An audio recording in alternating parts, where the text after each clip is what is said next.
Campus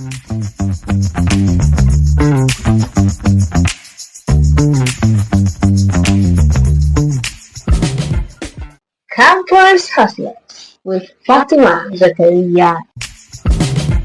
What do you get when you combine fashion, fragrance, and a passion for customer satisfaction? Find out as we welcome a talented entrepreneur who has built a loyal following by delivering exceptional experiences. Hi, welcome to yet another interesting episode of Campus Hustlers, your weekly dose of entrepreneurial spirit unfiltered. I'm your host, Fatima Zakaria. I'm an entrepreneur, a corporate event anchor, a voiceover artist, and of course, I am a podcaster. Joining me on today's podcast is Maimuna Thanni of GLK Clothing. She is a 200 level Arabic language student at Al-Hikma University, Ilorin, Kwara State, Nigeria. Alongside her studies, Maimuna brings her entrepreneurial spirit to life by crafting stunning bespoke dresses that reflect her unique style and passion for fashion. Beyond her design prowess, Maimuna also sells perfumes, adding another dimension to her entrepreneurial endeavors. Hi Maimuna, good morning. Good morning.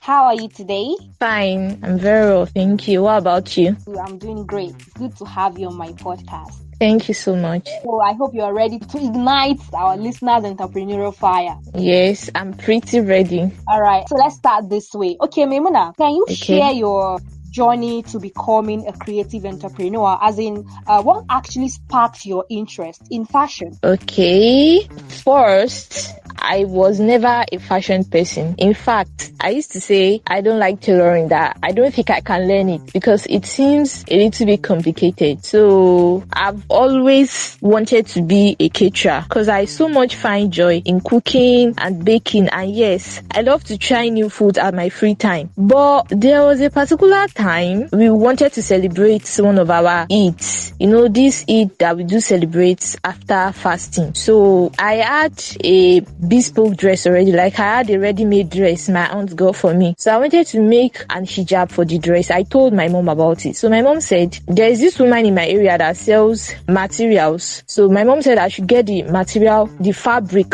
I want to use to make my hijab from her. I should get it and I should make it from her. So I went to this woman. I told her that I want to make an hijab, that I told her the size I want to make, and I told her the style I wanted to make. So this woman said, okay, no problem. So she gave me the fabric, a very good fabric to use. And when she ended up making the hijab, it was not to my taste. And the hijab was way too big for me. And I wanted to use it for that Eid. I think we're supposed to celebrate Eid 3 days after that day I went to give her. So, and she didn't make that hijab that day I went to meet her. So when I got home, when she gave me the hijab, when I got home, my mommy even complained that why is this hijab so big? So she said she's going to wear the hijab because it was very, very big. So I went to her, I purchased another fabric for her, and I made another hijab. She still didn't get the style. So I was so angry that I bought fabric twice from this woman, and I made the hijab twice from this woman, and she spoiled it those times she made the hijab for me. And yes, my dad had always wanted me to learn tailoring. So that was when I got angry and I said, what is even in this tailoring? That I can't be giving people my clothes and they will keep spoiling it. I beg. That was my dad was so glad. And yeah, it's like a dream come true for him that I've always wanted this girl to learn tailoring, but because he didn't want to force me. So I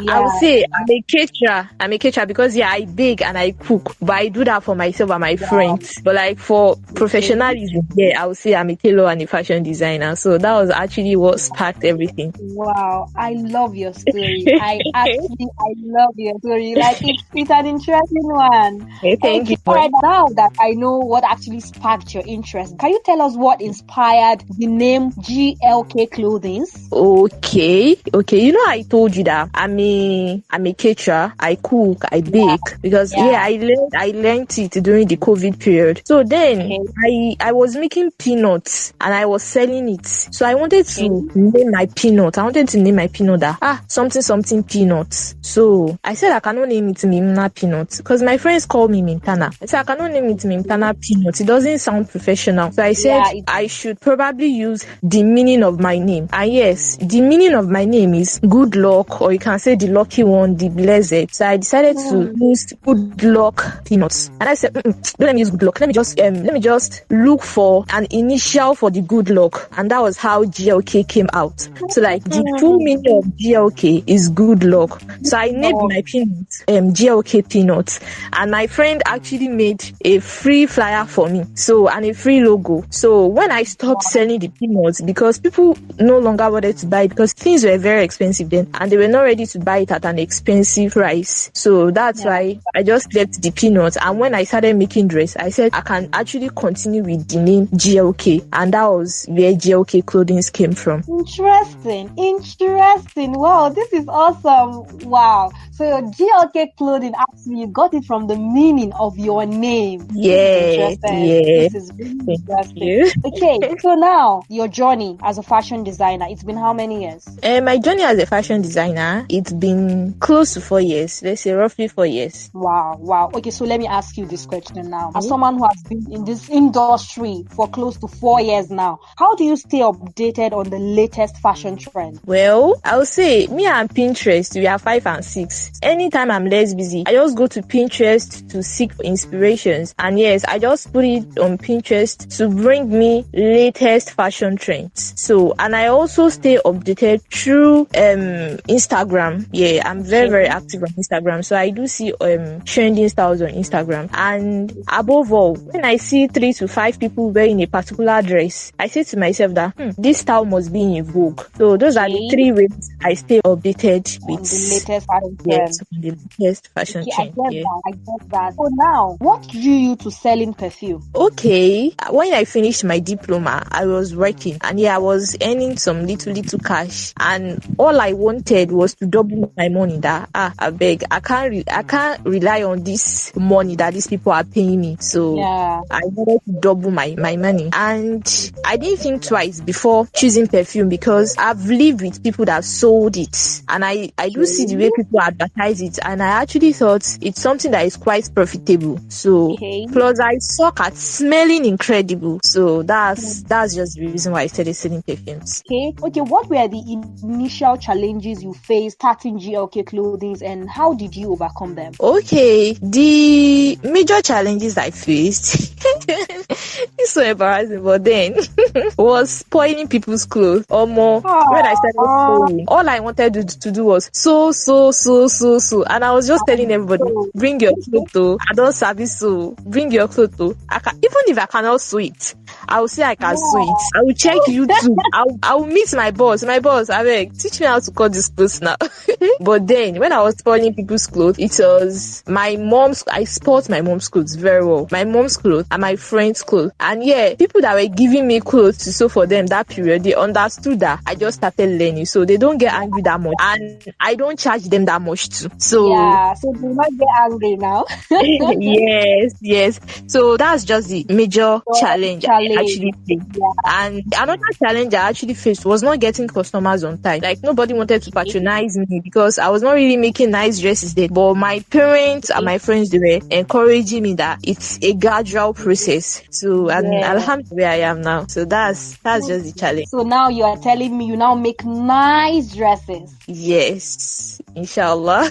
That's interesting. Okay, so let me ask you now, how did you manage your time between academic and entrepreneurship? Obviously, you started before you even got admission. So now that you are in school, how did you manage your time between academic and entrepreneurship? Okay, I would say perfect timing. I timed myself. Though in school, I don't make dress for people because it's quite time consuming. So except on holidays. But if it is someone that is willing to pay large, willing to pay big, probably I will pull cash from it. I'm ready to sacrifice to make the dress for the person if it's someone that is willing to pay large. But as for my perfume business, yes, I carry it everywhere and advertise to people. Hello, do you mind checking what I said? So that one is not a problem for me. But for the fashion designing, I only sew when I'm on holidays or when the person is willing to pay large. I know that the sacrifice is worth it. Interesting. Okay, so now I have listened to your stories, and some of them were funny, and at the same time some were actually inspiring. Trust me. Okay, now it's been 4 years. What has been your greatest success story so far? So far so good. I've been able to style uncountable Muslims in a modest and chic way. And I sold unique and nice perfumes to a lot of people that I lost count. And yes, there is no one that patronizes me that won't want to come back for more. And that is enough success story for me as a student who is juggling entrepreneurship and academics with other roles together. Yeah, it is a success story. Thank you. Okay, now, Maimuna, where do you see yourself after graduating from Al-Hikma University? You want to work with Arabic language that you are currently studying, or you just want to focus on your business, or you want to combine both? Where did you see yourself? Okay, so as the first child, first daughter, and only daughter of my parents, I see myself combining everything together. All I want to do is make money. Taking care of my family is going to be my priority, but like make money for myself, for my parents, because obviously why are they sending me to school? To make them proud. Yeah. So I think I'm going to combine everything together. And for my Arabic, I want to become an ambassador and hopefully own my own Arabic school, and I also want to become a lecturer. And as for my business, in as much as I don't want to reveal my plans, some of the things my brand is looking into is to be a one-stop shop and a top fashion brand that will be able to cater for Muslimah clothing and accessories, in making them unleash their beauty in an halal way, look elegant, incredible, and awesome. So that's elegant, incredible, and awesome. I love your future vision. I love it. Thank you. Inshallah, you are going to get there. You will get there by God's grace. Thank you very much. All right, Maimuna. Okay, I would love to ask you this question, because the purpose of this podcast actually is to let people, upcoming entrepreneurs or people who are into any form of business, to actually learn from people who have been there before. You understand? Who are there, who have experienced some challenges and who have overcome such challenges. Okay, so now, what lessons have you learned so far? Okay, I've learned a lot of lessons, but the two top lessons I've learned from my journey of this entrepreneurship stuff is number one, Rome wasn't built in a day. Looking at myself at the moment and looking at where I started from, there has been so much improvement. So then when I started, if somebody ever told me that I would become like this, I wouldn't have believed. So, and I know I'm still going places. So Rome wasn't built in a day. And the second lesson is a drop of water makes an ocean. So you can't just say you want to start something and you want it to flourish at the moment. You must keep trying, keep putting your best before the thing will become what you actually envision. So those are the two top lessons. Rome wasn't built in a day, and a drop of water makes an ocean. So that's it. Interesting.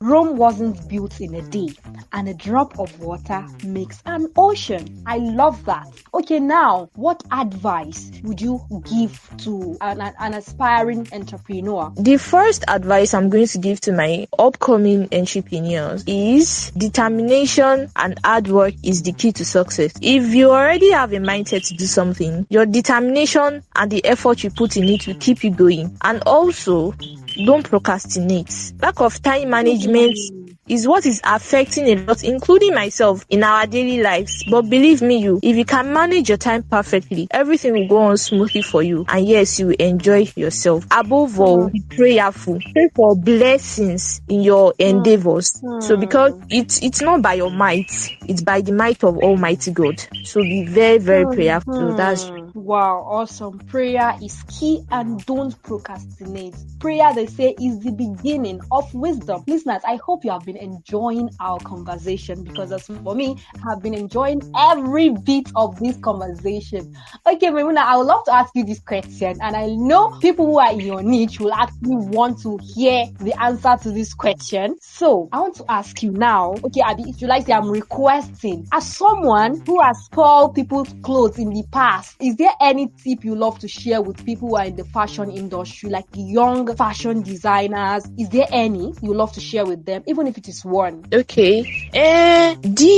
What I actually did, I went for an upgrade class. I was spoiling people's clothes and I wanted to get better, so I went for an upgrade class. I was even taught more things that I didn't learn from my previous place. I don't know if I'm actually allowed to make a Yoruba adage. fear. Then I'm going to translate it. Am I allowed? So far as you are going to translate it, go ahead. The Yoruba people will say, ẹni tí kò bá tí gbé ilé ọkọ méjì kò lè mọ èyí tó dá ń bẹ̀. I don't know. The Yoruba people should not come for me. I don't know if that's actually correct, but the translation of the adage is, if person never live for two husband house, if you've not lived in different men house, you wouldn't know the best one. You might be complaining that exactly, this person is bad for me, I don't like this person, the person is not caring enough. But when you go to another man's house, you will even be thinking, God, that the man you met before that guy is actually better, that you even want to go back. So you can never, and the new man you went to meet might even be better than the other. So you don't know what is best for you until you try new things. So I went for an upgrade class, and ever since I've gone for an upgrade class, the story has changed. And I also watch videos on YouTube to increase my knowledge on a particular style I actually learned. So that's just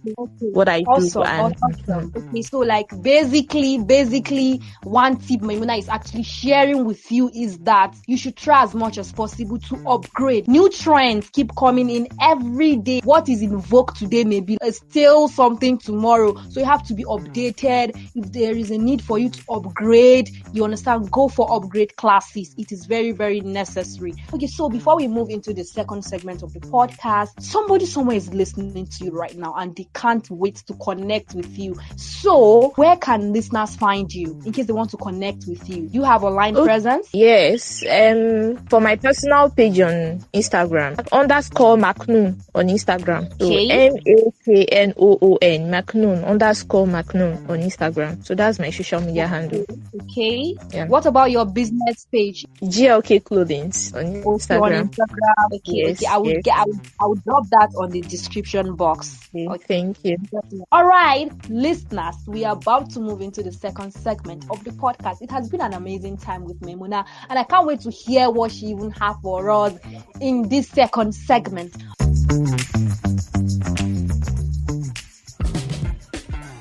All right, we are going to be discussing how to keep your customers coming back in this segment. In today's competitive market, keeping customers is just as crucial as gaining them. In this segment, we're going to be discussing strategies to make your customers feel valued and loyal. All right, Maimuna, let me ask you this question. What is the most effective way to build customer loyalty in today's competitive market?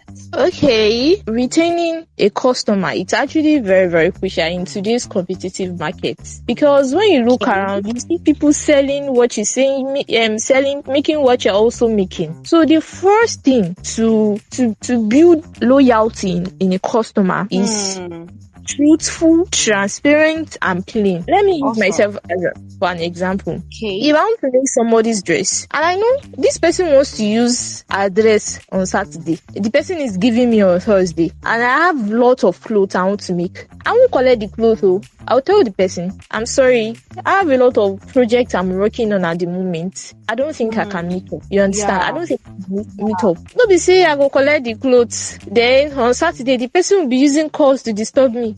GOK, where are you at? GOK, I need my clothes. Then I'll be like, I'm coming. Don't worry, you soon see me.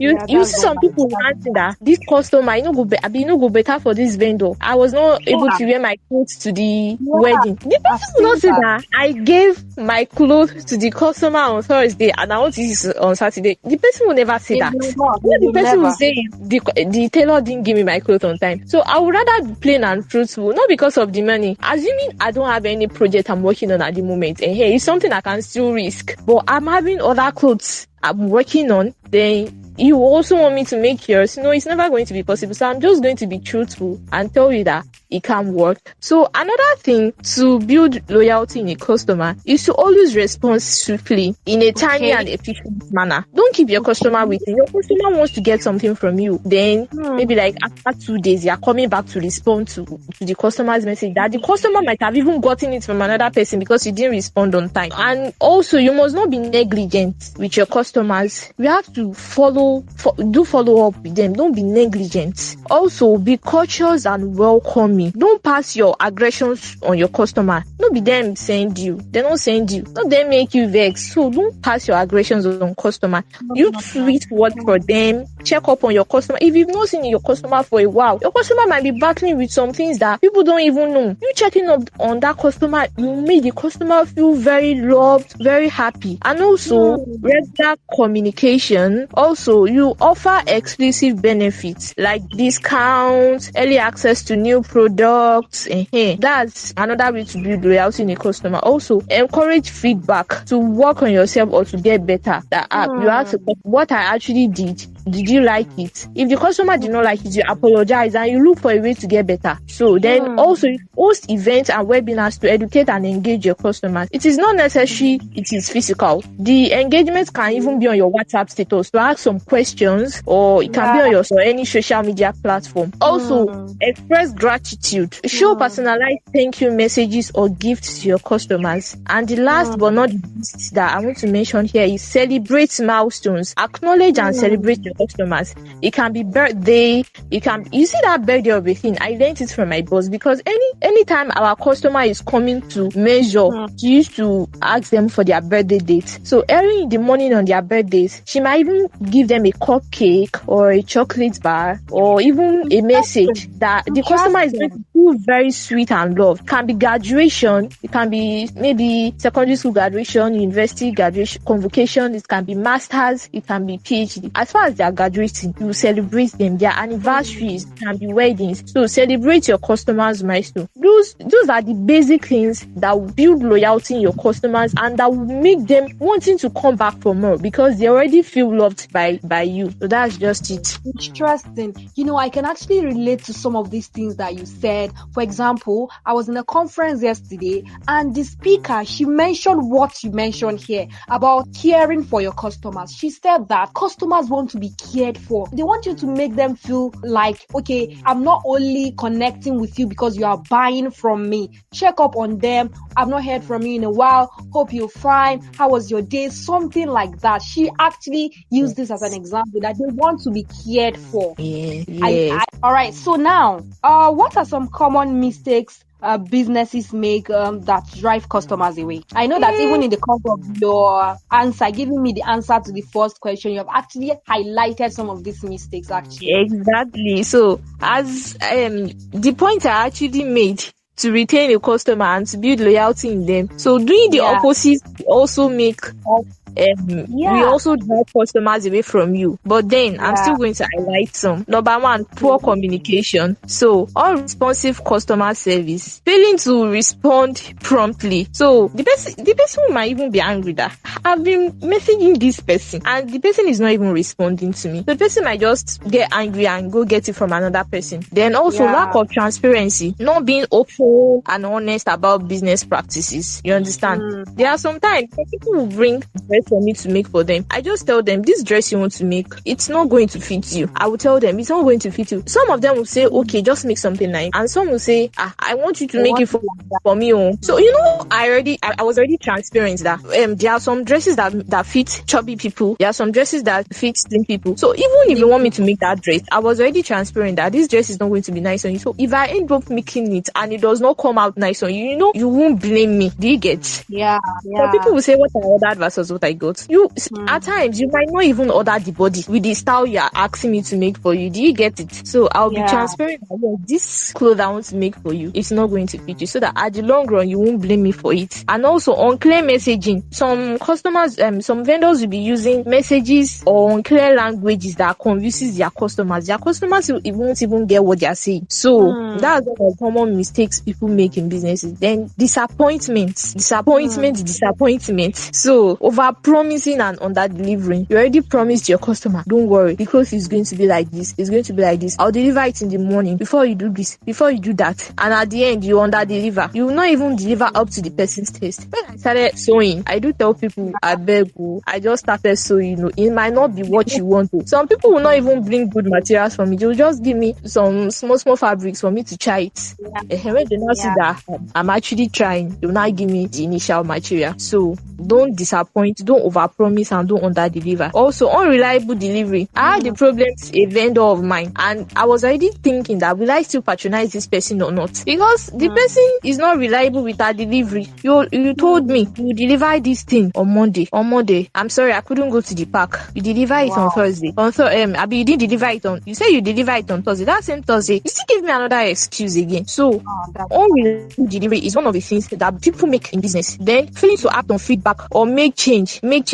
When your customer give you feedback, probably a negative feedback, then you are not even acting on the feedback. So that's one of the things that drives people away, and that's one of the common mistakes people do in business. Also, having rigid policies that doesn't accommodate customers' needs. Some people say no refund. You can't be sending something, then you send another thing entirely to the person, and you tell the person you are not refunding the person's money. So that's one of the common mistakes. As far as the person is not satisfied with your service, please just refund and the person returns your product. For example, if you are making a slippers or you are selling a dress, then the slipper didn't fit the customer, it was too tight or it was too big. Then the next thing, I beg, oh, there is no refund here. You cannot return the slippers, you cannot do this, you cannot do that. Do you understand? So, I understand. So the customer might not even want to come back to you that if I get something from her and I do not like it, she'll say there is no refund. The last slippers I bought from her, I'm not able to wear it because the thing didn't size me. That's what they'll be saying. But if you actually have flexible policies that can accommodate your customers, trust me, they want to come back for more. So those are the common mistakes people make in businesses, and people do drive customers away. Interesting. Okay, so now I would love to ask you this question. You actually made mention of sometimes not acting on the kind of feedback a customer give you. For example, maybe the person say I want long sleeve, and you ended up making a short dress for that person. Okay, so now, or they give you a kind of feedback, let's just say negative feedback that it's not even nice, something like that. Some customers can actually be rude. Some customers don't know how to even put a negative feedback in a polite way. Sometimes customers can be very annoying, and you just have to be so patient with them. So now, how can business owners, how can entrepreneurs handle negative feedback, no matter how painful it is? How can they handle negative feedback? Okay, number one is acknowledging the feedback. Okay. Some customers will drop feedback. The vendor will not even do as if they saw it. So number one is to acknowledge it. Then number two is you empathize with the customer. You tell the person, oh, I'm very, very sorry about what happened. I'm so sorry. You empathize with the customer. Then sometimes you even respond publicly if applicable. You can come out on your social media and to respond publicly that I actually did this. I'm actually sorry. I'll try to improve. You might not mention the person's name. You can just say, I'm trying to improve on myself, and don't worry, such is not going to repeat itself. So maybe 2 or 3 people have been complaining. So you can actually respond publicly if applicable and offer a solution that addresses their concern. So if you made mention of short sleeve, you can actually collect the dress, but if you were the one that made the dress, you can adjust it. If you cannot adjust it, you can send them a sleeve to wear it on the short sleeve. So I made the slippers from one of my friends. Then I told her the slippers is like, she collected the slippers. I don't even know what she did to it. When she returned it to me, the slippers fitted me perfectly. So you offer a solution that addresses their concern, and also take corrective actions. Implement changes to prevent similar issues. It's not as if somebody will complain, then another person will still complain about the same thing. Another person will still complain about the same thing. So you have to take corrective actions and implement changes to prevent similar issues. Then follow up with customers. Check if they are satisfied with the resolution you made. And also stay calm. This one, stay calm and professional. Some customers fluctuate your life. So you have to stay calm and professional. Maintain a calm behavior when responding to negative feedback. So because some people don't actually know what is called constructive criticism. They just say that without even knowing that you are also human, you are not an AI or a robot. So they will just say, but yours is to stay calm and professional. You have to be very patient with them. Also, you have to listen attentively and actively. And also, above all, you have to show appreciation for even coming to tell you their complaint. But some people will not even tell you anything. If a customer makes a dress from me now, and the person collects it, and the person says, oh, thank you very much, and I see it on Yaba Left posting what I ordered versus what I got, do you know how painful that is going to be? Because the customer will get back to me that the dress you made for me, I didn't like this part, you didn't tell me anything. So for your customer to come and meet me and tell me that, and can tell me the negative complaint about what the person got from me. You have to show appreciation. I'll be very, very grateful to that customer so that the customer will keep coming back. So that's just it. Yeah, and I love the fact that you actually acknowledge that there are some customers that are very, very annoying. And I can actually share one of my experience with you.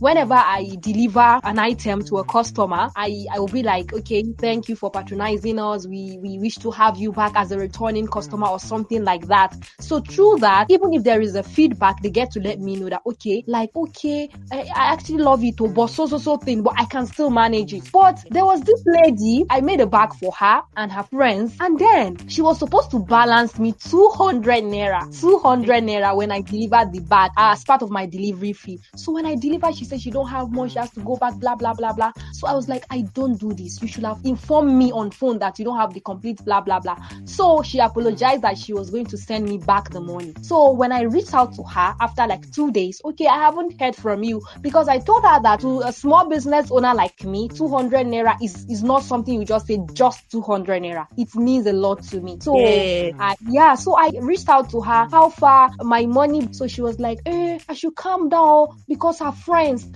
don't even like the bag I made for them. The bag she ordered on behalf of her friends, they don't even like it. They say this thing is, the material is too light, blah blah blah. So I know what people like that are capable of doing. Do you know that some of them can actually even screenshot your response and post online? So I was calm. I told her that, okay, I'm sorry, and I explained to her that this particular bag, it has a lining, it has a foam before the main material that was used. I cannot use a very thick material. Even the needle of the sewing machine will not penetrate, and this is how this bag is being sewn. And she was like, they did not like it too. But what was funny was that the day I delivered that bag, she commented on my post that she actually loved her bag. Plus, she took a picture with that bag and she posted it online. So I just felt like, okay, this person, it's just that she don't want to pay my 200 naira. So later, I reached out to her again. My mom was like, Fati, 200 naira is nothing. She's not going to pay. Just leave her. I said, no, I will ask her again. I kept on asking her. That was when she actually revealed to me that, okay, her friends complained, but I knew that was just an excuse. You understand? So pay the 200. Yeah. So after 2 weeks, this lady, she reached out to me that she wants to make that same bag for another friend that loved her bag. Imagine. Just imagine. So before she actually sent me that message, she sent my 200 naira. She now say, hi, I sent you 200 naira. My friend actually need this kind of bag. This is what she wants to be reaching. I was like, wow. So people can be so funny. So I'm saying this. Yes. So I'm saying this just to let listeners, if you're listening, I just want you to understand that some feedback, actually, if you know that you did a great job, see, even if a customer is trying to complain, just apologize and explain so they can understand better. Sometimes they actually want to trigger, they want you to get angry. So don't give them that chance. Just try and, as much as possible, explain, okay, this is why this is why I use this for this. Don't argue with them. It will really help you. Do not argue with them, because some of them can actually wait to even screenshot your chat, post online and say, see what this person did to me. So please be patient while handling a negative feedback. All right, Maimuna, we are in a digital age now. Everybody's talking about tech, automation, okay, email marketing, blah, blah, blah, blah. Okay, I'm using Gigi, I'm using Bumper, I'm using this, I'm using Seller, we are in a digital age. We have to design our flyers, we have to respond to messages on time, we have to do a whole lot of things just to even attract customers, create engaging visuals, stuff like that. So now I want to ask you, how can businesses leverage technology and improve customers' experience and retention? Okay, though there are a lot of things. There are a lot of things in tech you can do to upgrade your business, but I will be talking as an upcoming big entrepreneur. So that is going to resonate with people that are intending to start their business as well. So the first thing is automated messages. It can be SMS, it can be email automation, to send personalized messages, reminders, or updates to customers. Yeah. So, when a customer is messaging you for the very first time, or even not the first time, and you are not online at the moment, and an automated message will just tell the person, "Hi, sweet." You can just drop a sweet message, the kind of message you want to appear in your DM with you and the customer. Just tell the person, "Hi, sweet customer, what do you want? I will be here shortly to cater for your needs." So at least the person will feel, yes, I'm communicating with someone, even if you are not online at the moment. So automated messages goes a long way. Then also dynamic content. Use technology to create dynamic content such as personalized product descriptions or tailored promotions. So there are some brands that we don't even know the people behind it. We just see content of those products. You understand? People use them, but we don't know the brand. We don't know the people behind the brand. I must say, an example is Viva. For example, I saw on Instagram recently that Vicky James was signed as an ambassador of Viva. So that's a way of using tech to create dynamic content. And yeah, you will see Vicky James using Viva promoting their products, but you don't even know the people behind it. Diary of a Kitchen Lover too. She's an ambassador of Morning Fresh, if I'm not mistaken. So, and because of Diary of a Kitchen Lover, a lot of people have started using Morning Fresh. Because I've seen Diary of a Kitchen Lover posting on our stories of different people that are tagging out to Morning Fresh. So, use tech to create dynamic content. Also, mobile apps. For example, Jumia is a known app to everyone. So, if I want to start selling something now, instead of me to start going up and down, doing this, I can just create my app that people can buy from. Then I'll deliver to people. It might not be me in person. It might be my delivery people. You understand?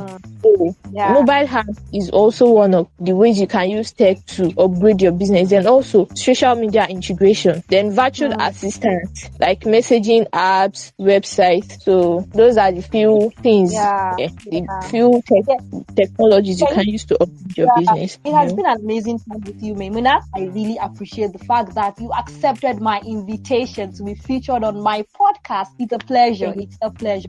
Okay, so now before we go, I would love to ask you this question. Don't worry, you can think about it, and maybe you have the person in your mind. But then, Maimuna, if you could collaborate with any designer or brand, who would it be and why? If I could collaborate with any designer, who would it be and why? Yeah, you can think about it. Okay. You're still thinking? I think at the moment, I would say Sapphire. Is it a very popular brand or just any brand that is doing well for themselves? Any brand that you admire, they must not necessarily be big, because I may ask somebody this question and they will say that they are looking up to GLK clothing. It's possible.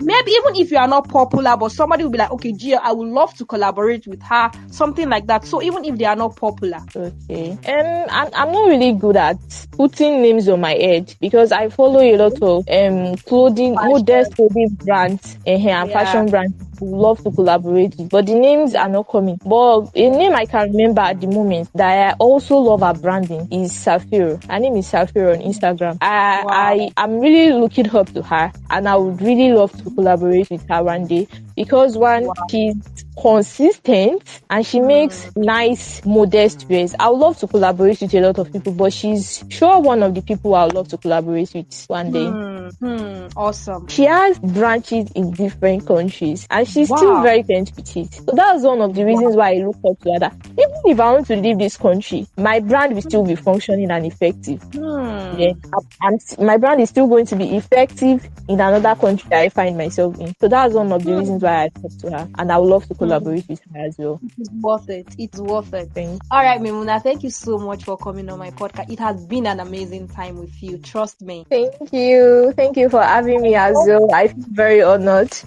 You're welcome. And I know our listeners, oh my goodness, they have learned a whole lot from you. And I know that their books I mean, they are jottings. They have jotted down a lot because right now my book, my own notes is filled up already. I have jotted so many ideas. I really need to implement these ideas, and that is what we do on Campus Hustlers. Actually, we don't just tell you about chasing dreams. We show you exactly how it is being done. From Maimuna's story, Maimuna is not just here to tell you that okay, I have achieved this, I have achieved that. Look at the kind of things she shared with you. Isn't this awesome, hustlers? Of course it is awesome. Alright, hustlers, that's all we have for you today. I hope this episode ignites your entrepreneurial fire. Rate and review this podcast using the hashtag Campus Hustlers on all social media platforms. If you're yet to subscribe, hit the subscribe button now. Until next week, stay hungry, stay focused, and keep hustling. Bye-bye. Campus Hustlers with Fatima Zakaria.